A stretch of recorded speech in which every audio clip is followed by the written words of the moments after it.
আমরা যখন একটা সাকিব আল হাসান পেয়ে গেছি তখন আমরা 10টা সাকিব আল হাসান তৈরির জন্য না প্ল্যান করি নাই, আমার মনে হয়েছে। আমি সরি, আমি ভুল বলতে পারি, বাট বিসিবি এই প্ল্যানগুলি নেওয়া উচিত যে যেহেতু এই দেশে সাকিব জন্মায় তাহলে আরো সাকিব আছে।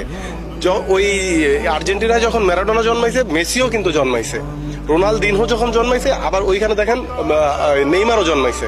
সো বাংলাদেশে আরো অনেক সাকিব আল হাসান হয়তো আছে, তো তাদেরকে কে নিয়ে আসবে? এটা দায়িত্ব কার? এটা দায়িত্ব বিসিবির, এটা দায়িত্ব ক্রীড়া মন্ত্রণালয়। তারা যেন একটু মাঠ দেখে। মাঠ নাই ভাই, মাঠ নাই দেখে আমরা ছোটবেলায় ক্রিকেট খেলে বড় হয়েছি, আর আমি এখন ছোটবেলায় দেখি যে পোলাপান সিগারেট খায়, সিগারেটের মধ্যে বিভিন্ন নেশাদ্রব্য নিয়ে তারা নেশা করে।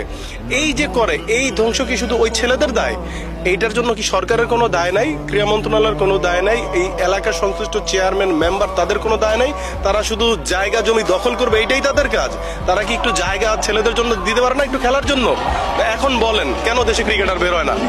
এরকম ফ্যাসিলিটি দেখেন সেলিব্রিটিরা কত ভালো খেলতেছে, তাহলে গ্রামগঞ্জের পোলাপান, ওরা গ্রামগঞ্জের ছেলেরা তো এর চেয়ে অনেক ভালো খেলবে।